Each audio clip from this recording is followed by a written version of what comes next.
Dans cette vidéo, nous allons parler des approches psychothérapeutiques qui ciblent les aspects interpersonnels.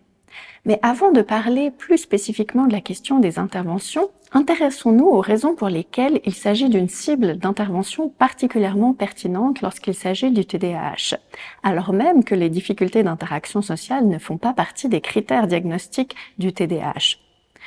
Ce qu'on sait dans la littérature, c'est que les personnes avec un TDAH tendent à avoir plus de difficultés sociales que la population générale. En particulier, ils tendent à avoir moins d'amis et à avoir une qualité de leur relation amicale qui est plus négative que les personnes de la population générale. Il y a également la problématique du harcèlement, soit le fait que la personne soit victime ou auteur de harcèlement ou de victimisation par les pairs, qui est également surreprésentée dans cette population. Donc, comme on l'a dit, les difficultés d'interaction sociale ne font pas partie des critères diagnostiques du TDAH, mais peuvent vraiment être considérées finalement comme des conséquences défavorables des symptômes du TDAH. En effet, les problèmes d'inattention ou les difficultés d'attention peuvent contribuer à ce que les enfants ou les personnes avec un TDAH manquent les signaux sociaux pertinents, ou alors aient plus de difficultés à gérer les situations de résolution de problèmes sociaux. L'impulsivité et l'hyperactivité peuvent également avoir un impact sur la capacité des personnes à interagir dans le domaine social, notamment en ayant des comportements qui sont socialement maladroits, comme le fait d'avoir de la difficulté à attendre son tour, ou le fait de pouvoir interrompre les personnes de manière intempestive, ou alors pour les enfants, le fait de pouvoir être un peu brusque dans le jeu, en ayant de la difficulté à tenir compte de son partenaire de jeu.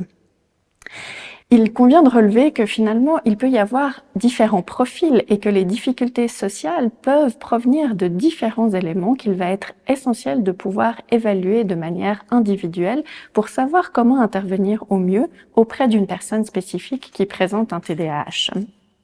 Donc, comme on l'a vu, un certain degré de difficulté sociale peut tout à fait faire partie de ce tableau du TDAH, que ce soit chez les enfants ou à l'âge adulte. Cependant, lorsque les difficultés sociales sont vraiment au premier plan, il sera vraiment important de se poser la question s'il pourrait y avoir un trouble associé, et notamment un trouble du spectre de l'autisme qui pourrait être associé au TDAH.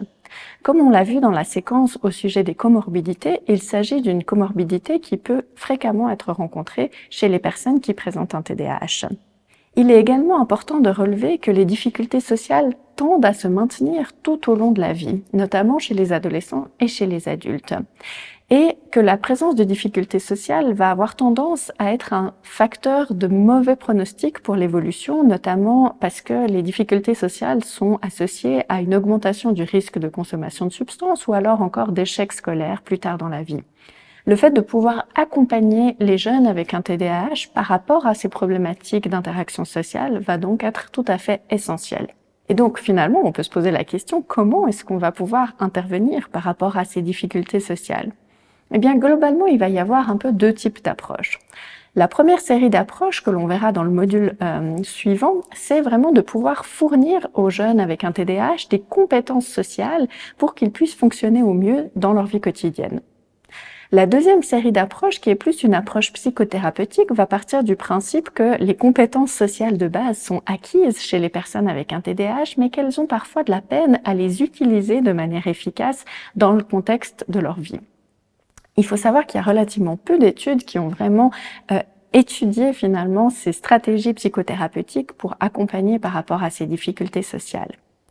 Mais il y a quelques études qui ont montré de l'efficacité dans ce domaine et qui ont testé finalement l'effet d'intervention basée sur le jeu auprès d'enfants avec un TDAH. Le jeu parce que cela fournit finalement une situation d'interaction naturalistique dans laquelle on peut apercevoir finalement et intervenir sur les difficultés sociales. Ces interventions basées sur le jeu, elles ont été développées suite à des observations naturelles d'enfants avec un TDAH en situation de jeu, dans lesquelles on a pu observer un certain nombre d'éléments intéressants. Tout d'abord, les enfants avec un TDAH, lorsqu'ils jouent avec d'autres enfants, ne passent pas forcément moins de temps avec les autres enfants, mais par contre, la qualité de l'interaction avec ces autres enfants est moins bonne. En particulier, ils tendent à être davantage autocentrés sur leurs propres jeux et leurs propres activités, en ayant de la difficulté à s'ajuster vraiment aux signaux qui sont envoyés par l'autre et en ayant de la difficulté à ajuster aussi vraiment leur propre comportement, en manquant finalement un petit peu ce qu'on pourrait appeler de comportement d'empathie. La deuxième difficulté qui peut être rencontrée dans les situations de jeu, c'est que le flux du jeu finalement a tendance à s'interrompre de manière régulière, puisque les enfants peuvent être attirés ou avoir peu de motivation à poursuivre sur une même activité pendant une période de temps prolongée. Sur la base de ces observations de jeu, ces interventions psychothérapeutiques ont axé sur 4 composantes principales. La première va être d'accompagner l'enfant à maintenir un niveau de motivation important, à la fois par rapport à l'interaction avec son camarade, mais également sur l'activité en cours. Si nécessaire, en fournissant des aménagements de l'environnement qui vont vraiment faciliter ce maintien de la motivation. La deuxième composante va être d'accompagner l'enfant à développer ses capacités d'empathie et de décentration par rapport à lui-même. La troisième composante va être de pouvoir impliquer vraiment à la fois les parents, mais également des pairs au développement typique dans les interventions pour vraiment permettre d'observer ces situations naturalistiques de jeu et d'intervenir finalement en live pendant ces situations. Et le dernier élément qui va être important va être de fournir des techniques d'apprentissage spécifiques comme le modelage ou le vidéofeedback que nous verrons dans un prochain module